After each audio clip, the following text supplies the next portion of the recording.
대법원 2024년 11월 14일 선고 2023-287-168 판결 사건명 직무발명보상금 1. 발명진흥법 제15조 제1항에서 정한 직무발명보상금 지급 채무의 경우 채무자는 이행 청구를 받은 때로부터 지체 책임이 있는지 여부 원칙적 적극 채무 이행에 기한이 없는 경우에는 채무자는 이행 청구를 받은 때로부터 지체 책임이 있다. 민법 제387조 제2항 발명진흥법 제15조 제1항이 정하는 직무발명보상금 지급 채무는 직무발명에 관한 근무 규정 등에서 직무발명보상금의 지급 시기를 정하고 있다는 등의 특별한 사정이 없는 한 이행 기한에 정함이 없는 채무이므로 채무자는 이행 청구를 받은 때로부터 지체 책임이 있다. 2. 발명진흥법 제15조 제1항에서 정한 직무발명보상금 채권이 외화채권인지 여부 원칙적 소극 발명진흥법 제15조 제1항이 정하는 직무발명보상금 채권은 당사자가 외국 통화로 지급하기로 약정하였다는 등의 특별한 사정이 없는 한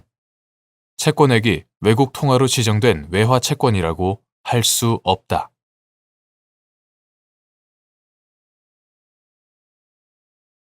대법원 2024년 11월 20일 선고 2023-237-514 판결 사건명 직무발명보상금 청구회소 1. 발명진흥법 제15조 제3항에 따라 정당한 직무발명보상액을 결정할 때 고려할 사항인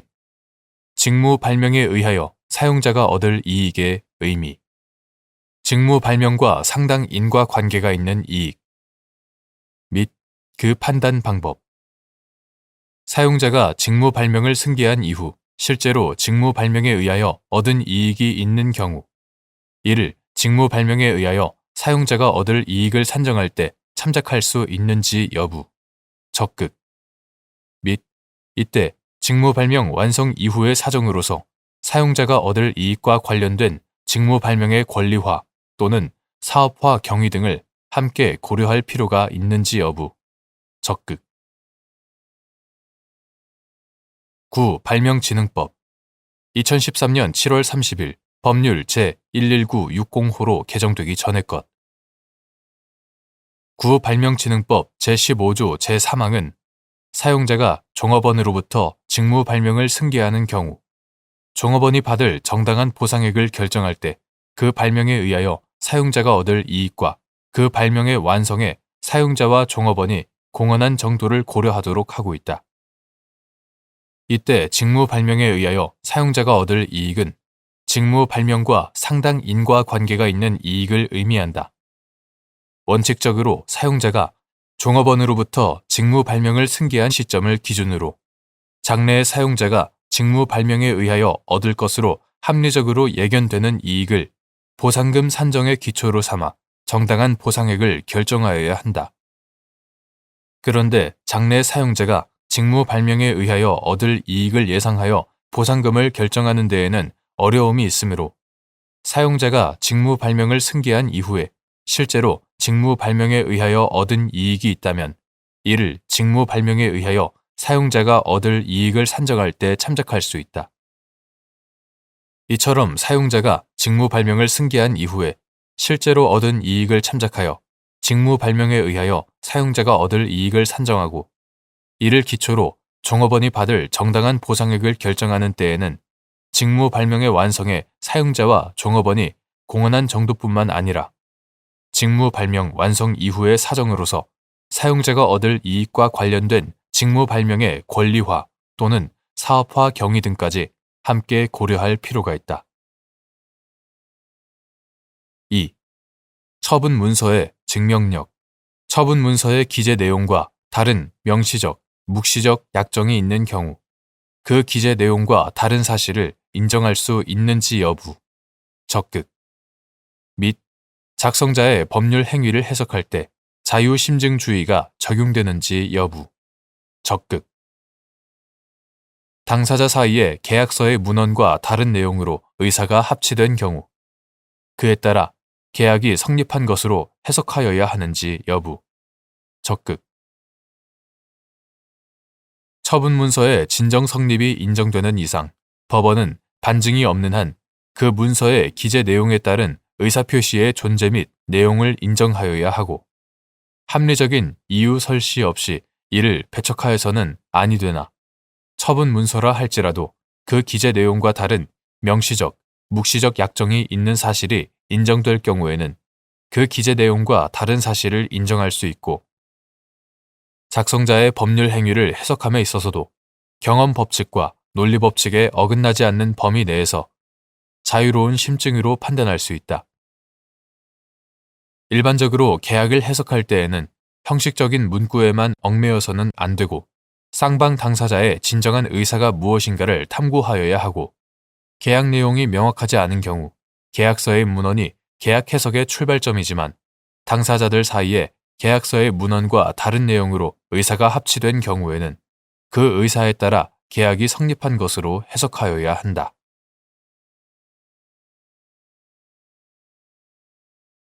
대법원 2025년 2월 20일 선고 2022-282-746 판결. 사건명 신주 발행 무효의 소. 1. 자본시장과 금융투자업에 관한 법률에 따라 한국예탁결제원에 예탁된 주식에 대한 주주권 행사의 주체, 실질 주주 명부상 주주 및 위와 같이 예탁된 주식의 경우 회사가 상법 제418조에 따라 신주를 발행하면서 주주에 대한 통지 내지 공고 절차를 이행하였는지, 신주 발행이 주주의 신주 인수권을 침해하였는지는 실질 주주 명부상 주주를 기준으로 판단하여야 하는지 여부, 적극. 주주 명부에 적법하게 주주로 기재되어 있는 자는 주주 명부에의 기재 또는 명의 개서 청구가 부당하게 지연되거나 거절되었다는 등의 특별한 사정이 없는 한 회사에 대한 관계에서 주주권을 행사할 수 있고, 회사 역시 주주 명부상 주주 외에 실제 주주권을 행사하기로 약정한 자가 따로 존재한다는 사실을 알았든 몰랐든 간에 주주 명부상 주주에게 주주권을 행사할 수 있게 해야 한다. 자본시장과 금융투자업에 관한 법률, 이하 자본시장법이라 한다. 자본시장법에 따라 한국예탁결제원, 이하 예탁결제원이라 한다. 예탁결제원에 예탁된 주식의 경우 명의개서 대리인이 작성, 비치하는 실질 주주 명부의 기재가 주주 명부의 기재와 같은 효력을 가지므로 자본시장법 제316조 제2항 실질 주주 명부상 주주가 주주권 행사의 주체가 된다. 따라서 회사가 상법 제418조가 정하는 바에 따라 신주를 발행하는 경우 주주에 대한 통지 내지 공고 절차를 이행하였는지 여부, 신주 발행이 주주의 신주 인수권을 침해하였는지 여부는 주주 명부상 주주를 기준으로 판단해야 하고, 자본시장법에 따라 예탁결제원에 예탁된 주식에 대하여는 주주 명부와 동일한 효력을 가지는 실질 주주 명부상 주주를 기준으로 삼아야 한다. 2. 갑이 을 주식회사의 대표이사 겸 주주인 병으로부터 을 회사 발행 주식을 매수하는 내용의 매매 예약을 체결하면서 병은 갑에게 매매 예약의 담보로 매매 예정 주식수 상당의 주권을 예치한다. 갑은 예치받은 주식에 대한 의결권 등 권리가 매매 예약이 완결되기 전까지는 병에게 있음을 확인한다고 약정하였고, 이후 위 매매 예약에 따라 병으로부터 매매 예정 주식수 상당의 주식을 이전받아 신주 발행 무렵 을 회사의 명의 개서 대리인이 작성, 비치한 실질 주주 명부에 주주로 기재되었는데, 을 회사가 자신이 직접 작성, 관리하는 주주 명부상 주주인 병 등에게만 동의를 받아 신주를 발행하자 갑이 신주 인수권을 침해당하였다며 신주 발행 무효의 소를 제기한 사안에서 을 회사가 갑을 포함한 실질 주주 명부상 주주 대부분을 신주 발행 절차에서 배제시킨 것으로 보이는데도 갑과 병 사이에 갑 명의로 된 주식에 관한 권리가 병에게 귀속된다는 약정이 있다는 이유를 들어 갑의 신주 인수권이 침해되지 않았다고 본 원심 판단에 법리 오해 등의 잘못이 있다고 한 사례.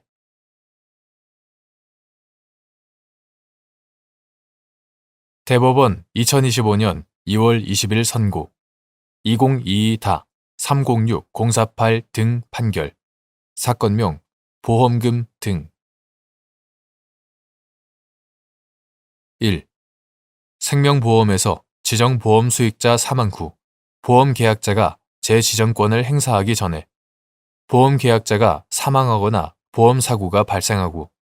보험계약자 사망 또는 보험사고 발생 당시 지정보험 수익자의 상속인이 생존하고 있지 아니한 경우에 보험수익자, 순차 상속인으로서 당시 생존한 자, 및 보험수익자가 되는 상속인이 여럿인 경우 상속인들이 법정 상속분 비율로 보험금 청구권을 취득하는지 여부, 적극. 생명보험에서 보험계약자는 보험수익자를 지정, 변경할 권리를 가지고 있고 상법 제733조 제1항 지정된 보험수익자 이하 지정보험수익자라 한다. 지정보험수익자가 보험 존속 중 사망한 경우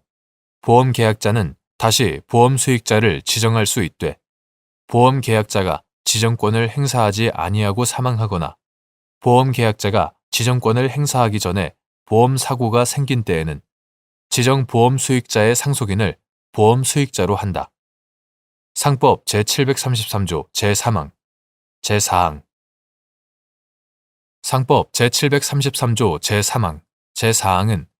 보험계약자가 재지정권을 행사하지 못하여 보험수익자의 흠결이 생긴 경우 보험계약자가 지정보험수익자에게 보험금 청구권을 취득하도록 한 원래의 의사를 우선 고려하고자 하는 취지이다. 이러한 상법 제733조 제3항, 제4항의 법문헌과 규정 취지를 고려하면 지정보험수익자 사망 후 보험계약자가 재지정권을 행사하기 전에 보험계약자가 사망하거나 보험사고가 발생하고 보험계약자 사망 또는 보험사고 발생 당시 지정보험수익자의 상속인이 생존하고 있지 아니한 경우에는 그 상속인의 상속인을 비롯한 순차 상속인으로서 보험계약자 사망 또는 보험사고 발생 당시 생존한 자가 보험수익자가 된다고 봄이 타당하다. 또한 보험수익자가 되는 상속인이 여럿인 경우 그 상속인들은 법정 상속분 비율로 보험금 청구권을 취득한다. 2. 갑이 을보험회사와 피보험자를 갑, 사망시 보험수익자를 갑과 병 사이에 출생한 정으로 정하여 보험계약을 체결하였는데 갑이 병과 이혼한 후 정과 생활하던 중 범죄사고로 정이 먼저 사망하였고 이어서 갑도 사망하였으며 병과 갑의 부모인 무 등이 각각 을 회사를 상대로 보험금 지급을 구한 사안에서 위 보험계약의 보험수익자는 정의 상속인인 병과 순차 상속인인 무 등으로 확정되고 법정 상속분 비율에 따라 병에게 보험금 청구권 중 2분의 1 지분, 무 등에게 보험금 청구권 중 각 4분의 1 지분이 귀속된다고 한 사례.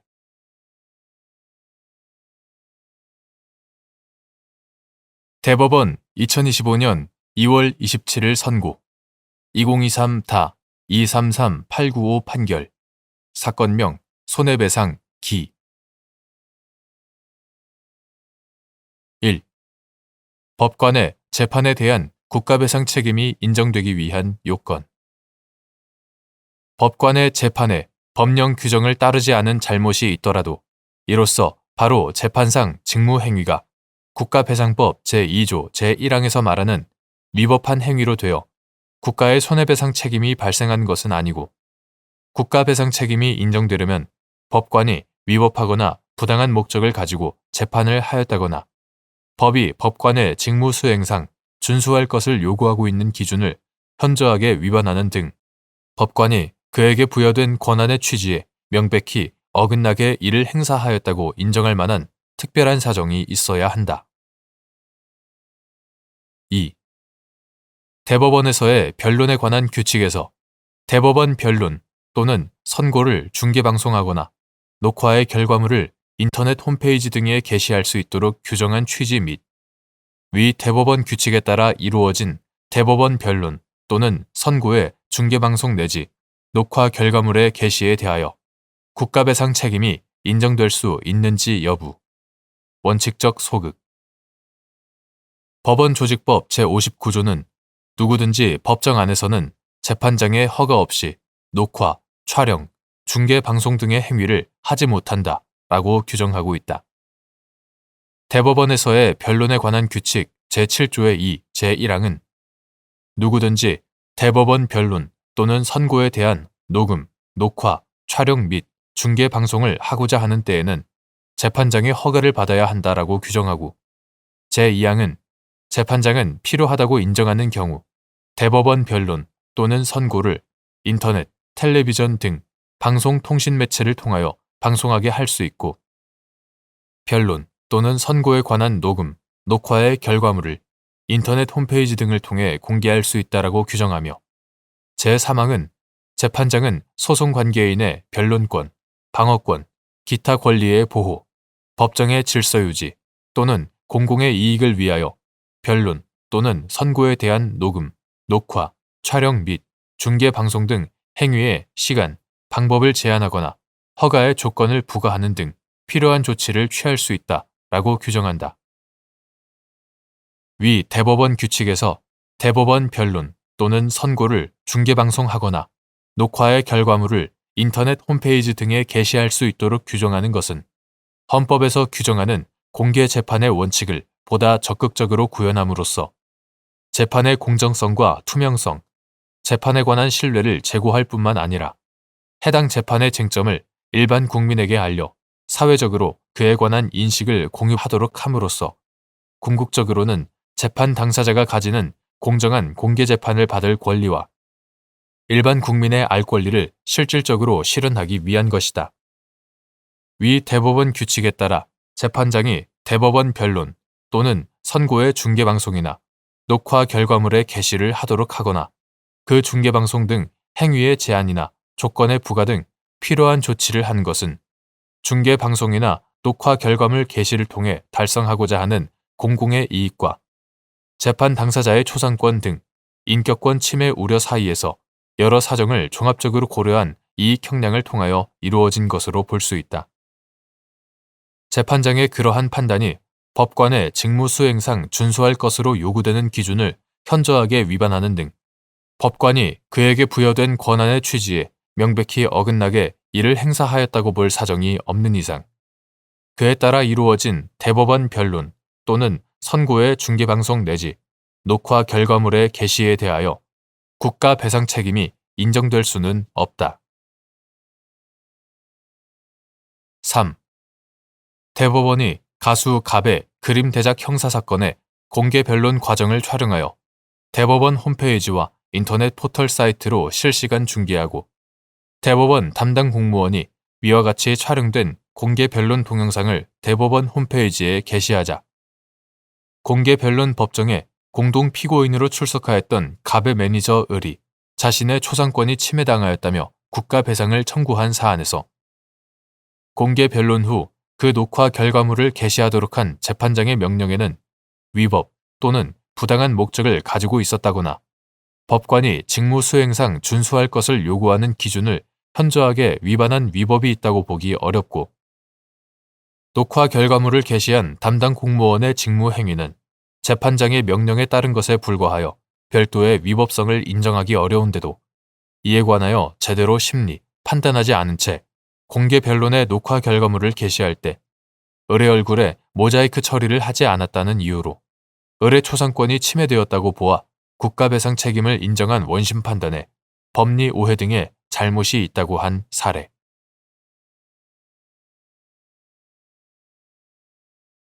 대법원 2025년 2월 20일 선고 2024-2 52427 판결 사건명 위탁자 지위 확인의 소 도시 및 주거환경정비법 제27조 제1항에 따라 신탁업자가 사업 시행자인 재개발 사업 또는 재건축 사업에서 신탁업자와 토지 등 소유자 사이에 위탁자의 지위에 관한 분쟁이 발생하는 경우, 토지 등 소유자가 위탁자 지위의 확인을 구하는 소송의 형태, 신탁업자를 상대로 한 공법상 당사자 소송, 도시 및 주거환경정비법 이하 도시정비법이라 한다. 도시정비법상 재건축 사업이나 재개발 사업의 사업 시행자가 조합인 경우, 조합과 토지 등 소유자 사이에 조합원 지위에 관하여 분쟁이 발생하면 토지 등 소유자는 조합을 상대로 공법상의 당사자 소송에 의하여 조합원 자격의 확인을 구할 수 있다. 이에 반해 도시정비법상 재개발 사업이나 재건축 사업의 사업 시행자가 도시정비법 제27조 제1항에 따른 신탁업자인 경우에는 사업 시행을 위한 조합이 설립되지 않으므로 조합원의 지위가 예정되어 있지 않으나 도시정비법 제39조 제1항은 재개발 사업 또는 재건축 사업의 사업 시행자가 신탁업자인 경우에는 위탁자가 앞서 본 조합원에 해당한다고 규정하고 있다. 따라서 도시정비법 제27조 제1항에 따라 신탁업자가 사업 시행자인 재개발 사업 또는 재건축 사업에서 신탁업자와 토지 등 소유자 사이에 위탁자의 지위에 관한 분쟁이 발생하는 경우, 토지 등 소유자는 사업 시행자인 신탁업자를 상대로 마찬가지로 공법상 당사자 소송에 의하여 앞서 본 조합원 개념에 대응되는 위탁자 지위의 확인을 구하는 소를 제기할 수 있다고 보아야 한다.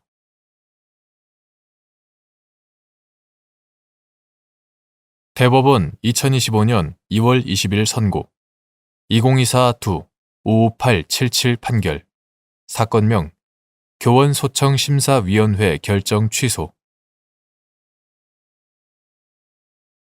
재임용 심의 사유를 학칙이 정하는 객관적인 사유에 근거하도록 한 사립학교법 제53조의 2, 제7항 전문의 규정 취지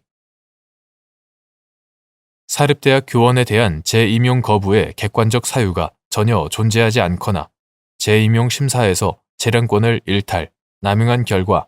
합리적인 기준에 기초한 공정한 심사가 결여된 재임용 거부 결정의 효력, 무효 재량권의 일탈, 남용으로 인한 재임용 거부 결정의 무효 사유에 관한 증명 책임의 소재, 이를 주장하는 사람 사립학교법 제53조의 2, 제7항 전문에서 재임용 심의 사유를 학칙이 정하는 객관적인 사유에 근거하도록 규정한 취지는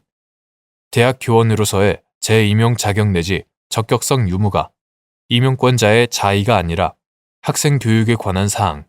학문 연구에 관한 사항과 학생 지도에 관한 사항에 대한 평가 등 객관적인 사유에 의하여 심의되어야 할 뿐만 아니라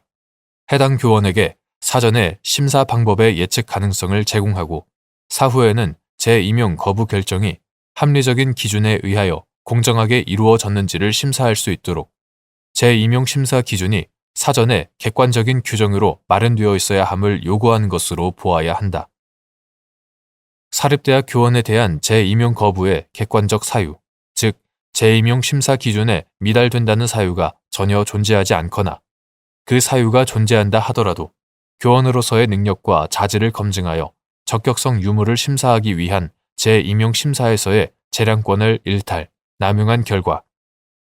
합리적인 기준에 기초한 공정한 심사가 결여된 것으로 인정되어 그 사법상의 효력 자체를 부정하는 것이 사회통념상 타당하다고 인정될 경우에는 그 재임용 거부 결정은 무효라고 볼 수 있다. 재량권의 일탈, 남용으로 인한 재임용 거부 결정의 무효 사유에 관하여는 이를 주장하는 사람이 증명 책임을 부담한다.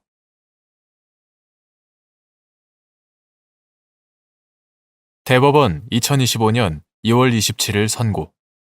2024-2-47890 판결 사건명 사용허가 신청 불허가 처분 취소 청구의 소 1. 행정재산의 사용허가에 관한 행정청의 재량 행위가 사실 오인 등에 근거한 경우 재량권을 일탈, 남용한 것으로서 위법한지 여부, 적극. 행정청이 행정재산에 대한 사용 허가를 할 것인지는 재량행위로서 재량행위에 대한 법원의 사법심사는 그 행위가 사실 오인, 비례, 평등의 원칙 위배, 해당 행위의 목적 위반이나 부정한 동기 등에 근거하여 이루어짐으로써 재량권의 일탈, 남용이 있는지 여부만을 심사하게 되는 것이나 법원의 심사 결과 행정청의 재량 행위가 사실 오인 등에 근거한 것이라고 인정되는 경우에는 이는 재량권을 일탈, 남용한 것으로서 위법하여 취소를 면치 못한다. 2. 공법상 계약 체결에 따른 권리를 취득한 상대방이 권리의 실질적 보장을 위한 방법으로 공법상 계약의 상대방인 행정청을 상대로 수익적 행정 행위를 신청한 경우 행정청은 공법상 계약에 반하지 않는 범위에서 재량권을 행사해야 하는지 여부, 원칙적 적극. 공법상 계약 체결에 따른 권리를 취득한 상대방이 그러한 권리의 실질적 보장을 위한 방법의 하나로 공법상 계약의 상대방 측인 행정청을 상대로 수익적 행정 행위를 신청하였고 그러한 신청이 공법상 계약에 따른 권리, 의무의 이행 방식에 위배된 것이 아니라면 수익적 행정행위 형식으로 공법상 계약의 권리를 실현시키기 어려운 사정 변경이 생겼거나 중대한 공익상의 필요가 발생한 경우와 같이 특별한 사정이 없는 이상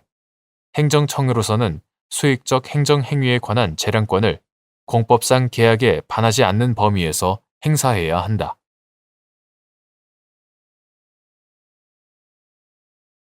대법원 2025년 2월 27일 선고 2023-2-37544 판결 사건명 법인세 부과처분 취소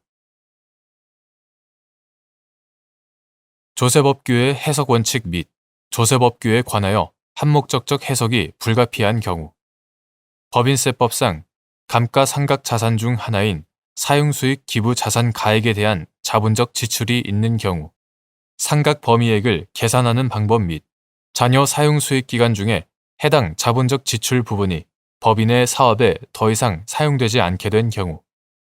해당 자본적 지출액의 미상각 잔액을 그러한 시점이 속한 사업연도에 일시 상각하는 방법으로 상각 범위액을 계산할 수 있는지 여부,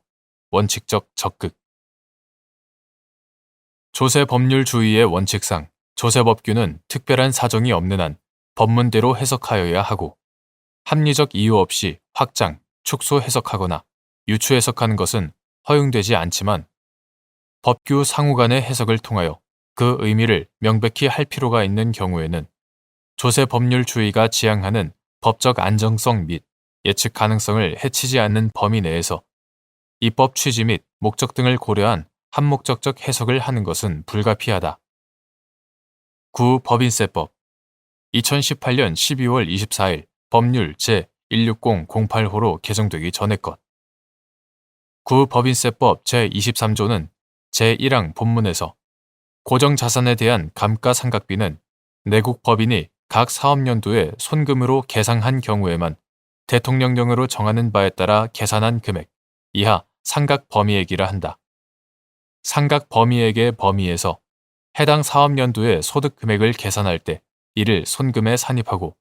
그 계상한 금액 중 상각 범위액을 초과하는 부분의 금액은 손금에 산입하지 아니한다 라고 규정하고 제3항에서 제1항에 따른 고정자산은 토지를 제외한 건물, 기계 및 장치, 특허권 등 대통령령으로 정하는 자산으로 한다고 규정하고 있다. 그 위임에 따른 구법인세법 시행령 2019년 2월 12일 대통령령 제29529호로 개정되기 전의 것 이와 같다. 구법인세법 시행령 제24조 제1항은 법 제23조 제3항에서 건물, 기계 및 장치, 특허권 등 대통령령으로 정하는 자산이란 다음 각 호의 고정자산 이하 감가상각자산이라 한다. 감가상각자산을 말한다 라고 규정하고 제2호 3호에서 무형 고정자산인 사용수익 기부자산을 감가상각 자산 중 하나로 정하면서 사용수익 기부 자산 가액을 금전 외의 자산을 국가 또는 지방자치단체 등에 기부한 후 그 자산을 사용하거나 그 자산으로부터 수익을 얻는 경우 해당 자산의 장부 가액으로 정의하고 있으며 같은 법 시행령 제26조 제1항 제7호는 사용수익 기부 자산 가액의 상각 범위의 계산에 관하여 당의 자산의 사용수익 기간, 그 기간에 관한 특약이 없는 경우 신고 내용 연수를 말한다. 사용수익 기간에 따라 균등하게 안분한 금액. 그 기간 중에 당의 기부자산이 멸실되거나 계약이 해지된 경우 그 잔액을 말한다. 금액을 상각하는 방법에 의한다고 규정하여 균등 상각을 원칙으로 하되 예외적으로 일시 상각을 허용하고 있다. 한편 구법인세법 시행령 제72조 제5항 제2호는 법인이 보유하는 자산에 대하여 제31조 제2항의 규정에 의한 자본적 지출이 있는 경우에는 그 금액을 가산한 금액을 자산의 취득 가액으로 한다고 규정하고 같은 법 시행령 제31조 제2항은 자본적 지출을 법인이 소유하는 감가상각 자산의 내용 연수를 연장시키거나 당의 자산의 가치를 현실적으로 증가시키기 위하여 지출한 수선비로 정의하면서 자본적 지출의 구체적 예시로 엘리베이터 또는 냉난방 장치의 설치 제2호, 빌딩 등에 있어서 피난시설 등의 설치 제3호, 설치 등을 들고 있으며 제7항은 시설의 개체 또는 기술의 낙후로 인하여 생산 설비의 일부를 폐기한 경우에는 당의 자산의 장부 가액에서 1,000원을 공제한 금액을 폐기일에 속하는 사업연도의 손금에 산입할 수 있다고 규정하여 감가상각 자산의 일부 폐기에 따른 일시의 상각을 허용하고 있다. 앞서 본 법리 및 관련 규정의 문헌과 체계, 법인세법령은 수익비용 대응 원칙 등을 이론적 근거로 하는 감가상각 제도를 두면서 납세자의 자의에 의한 과세소득 계산을 배제하고 과세 형평을 도모하기 위하여 감가상각 자산의 내용 연수와 상각 방법 등을 정형적으로 규정하고 있는 점 등을 종합적으로 고려하면 사용수익 기부 자산 가액에 대한 자본적 지출이 있는 경우에는 원칙적으로 해당 자본적 지출액을 사용수익 기부 자산 가액에 가산한 다음 이를 구법인세법 시행령 제26조 제1항 제7호에 따라 사용수익 기부 자산의 자녀 사용수익 기간 동안 균등하게 안분하여 상각하는 방법으로 상각 범위액을 계산하여야 한다. 다만 자녀 사용수익 기간 중에 해당 자본적 지출 부분이 대체 폐기되는 등으로 법인의 사업에 더 이상 사용되지 않게 된 때에는 특별한 사정이 없는 한 해당 자본적 지출액의 미상각 잔액을 그러한 시점이 속한 사업연도에 일시 상각하는 방법으로 상각 범위액을 계산할 수 있다.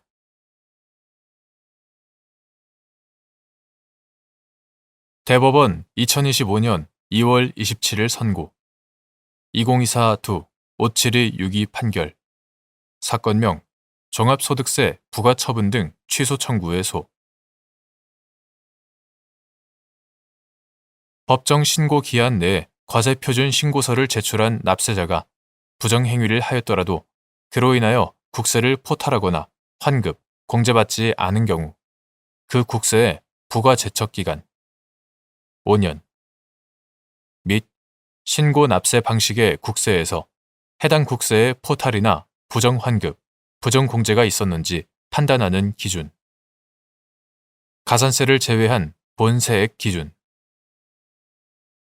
국세기본법 제47조의 3, 제2항 제2호에 따른 영세율 과세표준 부정과소신고 가산세는 부가가치세, 본세, 납세 의무와 무관하게 부과되는 별도의 가산세인지 여부, 적극 및 그 가산세의 부과제척 기간 5년 국세기본법 2013년 6월 7일 법률 제11873호로 개정되기 전의 것 이하 같다. 국세기본법 제26조의 2, 제1항은 제3호에서 상속세, 증여세 이외의 국세의 부과제척 기간을 원칙적으로 해당 국세를 부과할 수 있는 날부터 5년간으로 규정하면서도 제1호에서 납세자가 사기나 그 밖의 부정한 행위, 이하 부정행위라 한다. 부정행위로 국세를 포탈하거나 환급, 공제받는 경우에는 그 국세를 부과할 수 있는 날부터 10년간으로 규정하고 있는 바, 법정 신고 기한 내에 과세표준 신고서를 제출한 납세자가 부정행위를 하였더라도 그로 인하여 국세를 포탈하거나 환급, 공제받지 아니하는 경우에는 원칙으로 돌아가 그 부과 제척 기간은 5년이 되고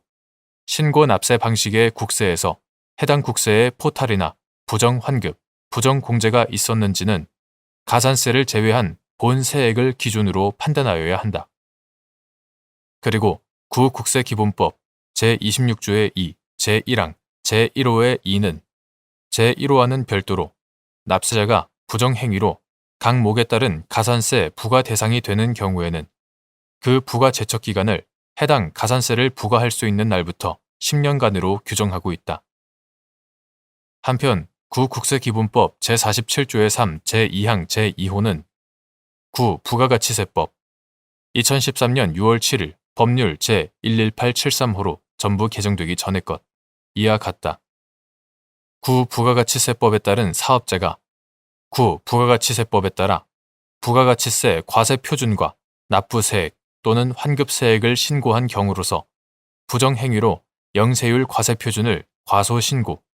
신고하지 아니한 경우를 포함한다.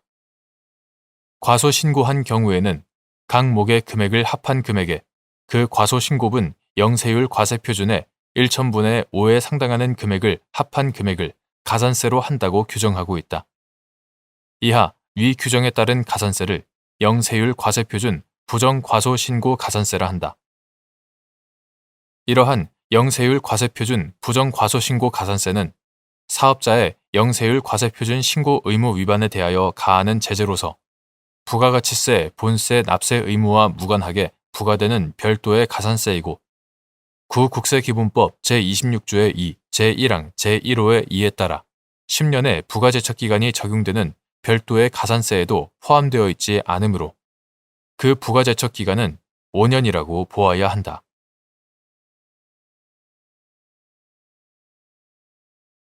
대법원 2025년 2월 27일 선고 2024 후 11323 판결 사건명 등록 무효 품 1.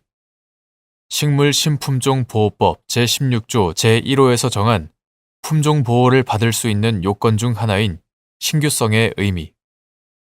품종보호 출원된 품종의 종자나 그 수확물이 이용을 목적으로 양도되지 않았거나 이용을 목적으로 대한민국에서 처음 양도된 날부터 1년, 그 밖의 국가에서 처음 양도된 날부터 4년, 과수 및 임목의 경우에는 6년, 4년 이내에 품종 보호 출원된 경우, 그 품종은 신규성이 부정되는지 여부. 소극. 식물 신품종보호법 이하 식물신품종법이라 한다. 식물신품종법 제16조 제1호는 품종이 이 법에 따른 품종보호를 받을 수 있는 요건 중 하나로 신규성을 규정하고 있다. 여기서 말하는 신규성은 품종보호 출원일 이전에 그 품종이 상업화되지 않았음을 의미한다. 그런데 품종보호를 받을 수 있는 권리를 가진 자가 품종보호를 받을지 여부를 결정하기 위해서는 육성과 상업화에 많은 시간과 비용이 소요되는 식물 신품종의 특성상 품종보호 출원일 이전에 해당 품종의 상업화가 가능한지 시장의 반응을 살필 현실적인 필요가 있다. 이에 식물 신품종법 제17조 제1항은 품종보호 출원일 이전에 대한민국에서는 1년 이상, 그 밖의 국가에서는 4년, 과수 및 임목의 경우에는 6년, 4년 이상 해당 종자나 그 수확물이 이용을 목적으로 양도되지 아니한 경우에는 그 품종은 제16조 제1호에 신규성을 갖춘 것으로 본다고 규정하여 품종보호 출원일 이전에 품종의 종자나 수확물이 이용을 목적으로 양도되어 상업화된 경우에도 신규성이 상실되지 않는 일정한 유예 기간을 두고 있다. 위와 같은 규정의 내용과 취지를 종합하면 해당 종자나 그 수확물이 이용을 목적으로 양도되지 않았거나 이용을 목적으로 대한민국에서 처음 양도된 날부터 1년, 그 밖의 국가에서 처음 양도된 날부터 4년, 과수 및 임목의 경우에는 6년, 4년 이내에 품종보호 출원되었다면 그 품종은 신규성이 부정되지 않는다고 보아야 한다. 2. 식물 신품종보호법상 신규성이 부정됨을 무효 사유로 한 품종보호의 무효심판 및 그에 따른 심결 취소 소송에서 무효 사유에 관한 증명책임의 소재. 무효라고 주장하는 당사자. 식물 신품종보호법상 신규성이 부정됨을 무효 사유로 한 품종보호의 무효심판 및 그에 따른 심결 취소 소송에서 무효 사유에 관한 증명책임은 무효라고 주장하는 당사자에게 있다.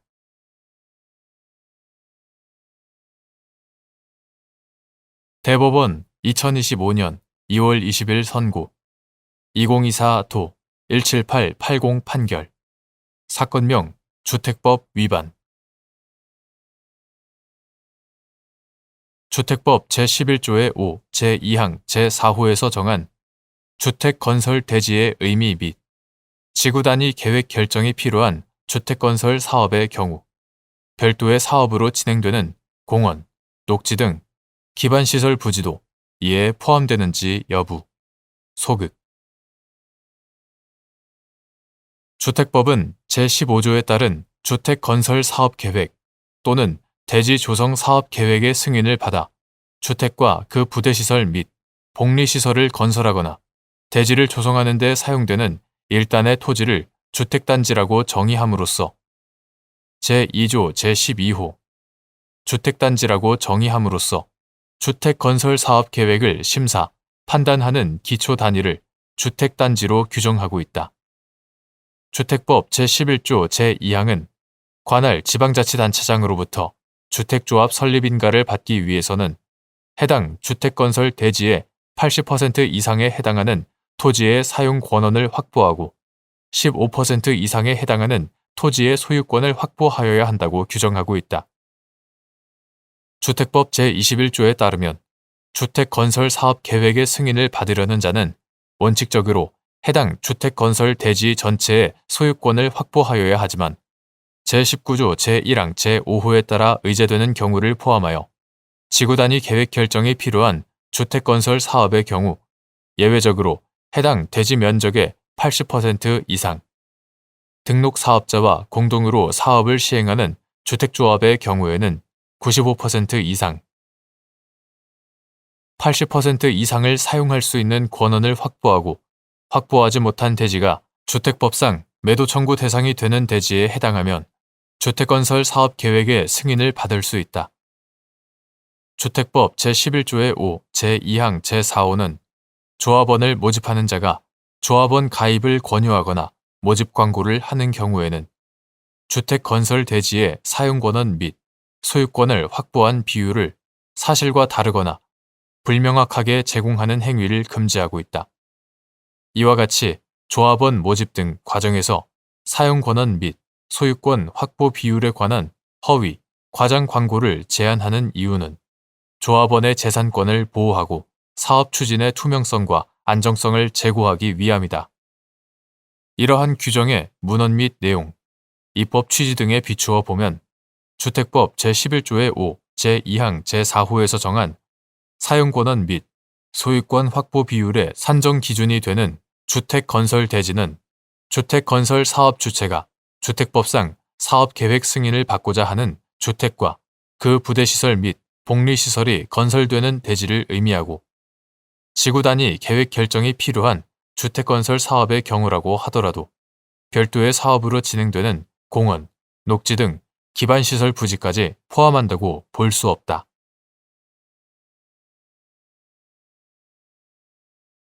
대법원 2025년 2월 27일 선고 2021도 7108 판결 사건명 특정 범죄 가중 처벌 등에 관한 법률 위반 허위 세금 계산서 교부 등 세금 계산서의 기재나 매출, 매입처별 세금 계산서 합계표의 작성, 제출이 제3자 명의로 되어 있음에도 예외적으로 실제로 사업체를 운영하면서 재화 등을 공급하거나 공급받는 거래 행위를 한 사람을 세금 계산서를 발급, 수수하고 매출, 매입처별 세금 계산서 합계표를 작성, 제출하는 주체로 볼 수 있는지를 판단할 때 고려하여야 할 사항 및 판단 기준.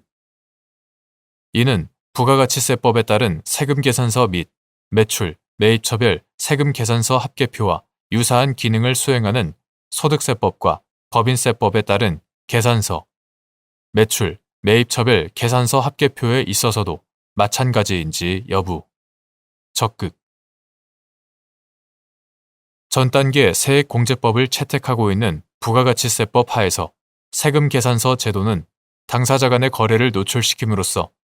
부가가치세뿐 아니라 소득세와 법인세의 세원 포착을 용이하게 하는 납세자 간 상호 검증의 기능을 하므로 사업자 등록과 함께 부가가치세 제도를 효과적으로 시행하기 위한 필수적인 요소이다. 9. 조세범 처벌법 2018년 12월 31일 법률 제16108호로 개정되기 전의 것 이하 같다. 9. 조세범 처벌법 제10조 제1항 제1호 제2항 제1호의 입법 취지는 세금 계산서 발급을 강제하여 거래를 양성화하고 세금 계산서를 발급하지 않거나 발급받지 않아 조세의 부과와 징수를 불가능하게 하거나 현저히 곤란하게 하는 것을 막고자 하는 것이다.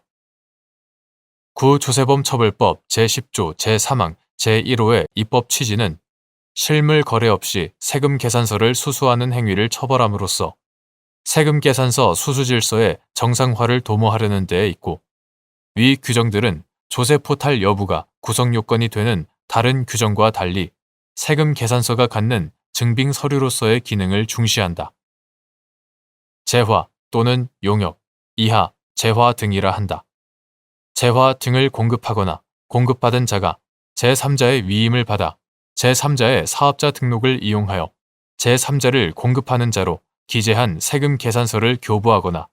제3자가 공급받는 자로 기재된 세금 계산서를 교부받은 경우 및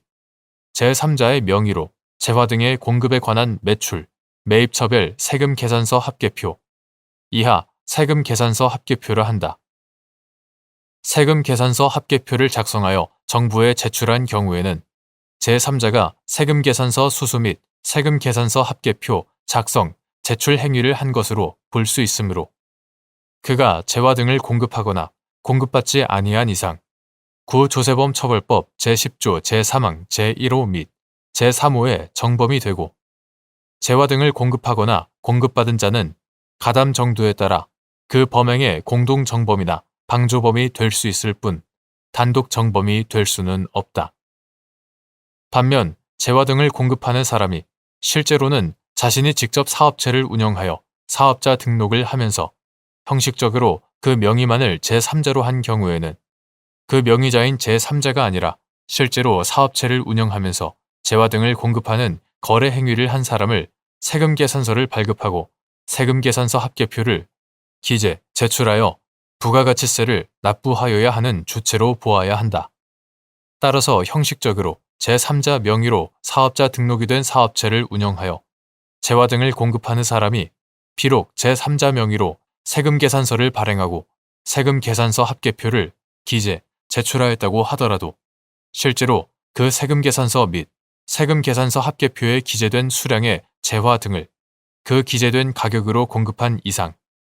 이에 대하여 재화 등을 공급하지 아니한 사람이 세금 계산서를 발급하거나 그 공급에 관한 세금 계산서 합계표를 거짓으로 기재하였다 할 수 없으므로 구조세범 처벌법 제10조 제3항 제1호 및 제3호에 해당한다고 할 수 없다. 그리고 이러한 경우 실제로 재화 등을 공급하는 사람으로부터 재화 등을 공급받고 제3자 명의의 세금 계산서를 발급받은 상대방도 구조세범 처벌법 제10조 제3항 제1호에서 정한 재화 등을 공급받지 아니하고 세금 계산서를 발급받은 경우에 해당한다고 할 수 없다. 위와 같은 구조세범 처벌법 제10조의 문헌과 입법 취지, 세금 계산서와 관련된 부가가치세 법령의 내용과 세금 계산서의 기능 등에 비추어 보면 세금 계산서의 기재나 세금 계산서 합계표의 작성, 제출이 제3자 명의로 되어 있음에도 예외적으로 실제로 사업체를 운영하면서 재화 등을 공급하거나 공급받는 거래 행위를 한 사람을 세금 계산서를 발급, 수수하고 세금 계산서 합계표를 작성, 제출하는 주체로 볼 수 있는지를 판단할 때에는 다음과 같은 사정을 고려하여야 한다. 즉, 명의자인 제3자와 실제 사업체를 운영하는 자의 경력, 지위 및 관계, 해당 사업장에 제3자 명의로 사업자 등록을 하게 된 동기나 목적, 경위 및 시기, 해당 사업장에서 제3자 명의로 운영하는 사업의 구체적인 내용, 그 형태나 방식, 해당 사업장에서의 수익이나 비용 등의 자금 운영 및 거래 방식, 세금 계산서 발급, 수취 등의 명의자인 제3자가 관여한 정도와 그와 같은 발급, 수취 등을 통해 제3자가 얻은 이익의 유무 등과 같은 사정들을 종합적으로 고려하여 제3자 명의의 세금 계산서를 통한 거래가 부가가치세, 소득세, 법인세의 세원 포착 등 과세 행정의 곤란을 야기한 정도와 세금 탈루의 조장 가능성을 기준으로 신중하게 판단하여야 한다. 이는 부가가치세법에 따른 세금 계산서 및 세금 계산서 합계표와 유사한 기능을 수행하는 소득세법과 법인세법에 따른 계산서, 매출, 매입처별 계산서 합계표에 있어서도 마찬가지이다.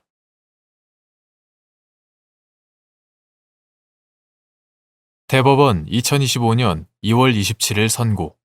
2021도 8284 판결 사건명 군사기밀보호법 위반 9. 군사법원법 제258조에 따라 군검사의 수사상 압수, 수색에 준용되는 군사법원법 제146조 제1항, 제149조 제1항에서 사건과 관계가 있다는 것의 의미. 이때 압수, 수색영장에 기재된 혐의 사실과 객관적 관련성이 인정되는 범위와 인정기준 및 피의자 또는 피고인과의 인적 관련성이 인정되는 범위. 군사법원법 2020년 6월 9일 법률 제17367호로 개정되기 전의 것 이와 같다. 군사법원법 제254조 제1항은 군검사는 범죄 수사에 필요할 때에는 군검사의 청구로 관할 보통군사법원 군판사가 발부한 영장에 따라 압수, 수색 또는 검증을 할 수 있다 라고 규정하고 있다. 그런데 군사법원법 제258조에 따라 군검사의 수사상 압수, 수색에 준용되는 군사법원법 제146조 제1항 및 제149조 제1항은 군사법원은 필요한 때에는 피고 사건과 관계가 있다고 인정할 수 있는 것에 한정하여 증거물 또는 몰수될 것으로 생각되는 물건을 압수하거나 제146조 제1항 피고인의 신체, 물건 또는 주거나 그 밖의 장소를 수색할 수 있다. 제149조 제1항 수색할 수 있다고 규정하고 있으므로 군사법원법이 적용되는 군검사의 수사상 압수, 수색 또한 관련성에 제한을 받는다. 군사법원법 제146조 제1항, 제149조 제1항이 규정하고 있는 사건과 관계가 있다는 것은 압수, 수색영장에 기재한 혐의 사실과 관련되고 이를 증명할 수 있는 최소한의 가치가 있는 것으로서 압수, 수색영장의 혐의 사실과 객관적, 인적 관련성이 인정되는 것을 말한다. 혐의 사실과의 객관적 관련성은 압수, 수색영장에 기재된 혐의 사실 자체 또는 그와 기본적 사실관계가 동일한 범행과 직접 관련되어 있는 경우를 의미하지만 범행 동기와 경위, 범행 수단과 방법, 범행 시간과 장소 등을 증명하기 위한 간접, 정황 증거나 자백의 보강 증거로 사용될 수 있는 경우에도 인정할 수 있다. 객관적 관련성은 압수, 수색영장에 기재된 혐의 사실의 내용과 수사의 대상, 수사 경위 등을 종합하여 구체적, 개별적 연관 관계가 있는 경우에만 인정할 수 있고 혐의 사실과 단순히 동종 또는 유사 범행이라는 사유만으로 객관적 관련성이 있다고 볼 수는 없다. 그리고 피의자 또는 피고인과의 인적 관련성은 압수, 수색영장에 기재된 대상자의 공동정범이나 교사범 등 공범이나 간접 정범은 물론 필요적 공범 등에 대한 사건에 대해서도 인정할 수 있다.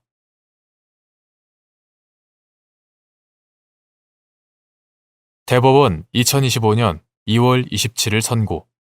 2022도 1864 판결 사건명 사기 등 대화 내용을 녹음한 파일의 증거 능력을 인정하기 위한 요건 사인이 복사한 녹음 파일 사본을 증거로 제출한 경우 복사 과정에서 편집되는 등 인위적 개작 없이 원본 내용을 그대로 복사한 사본이라는 점을 증명하는 방법.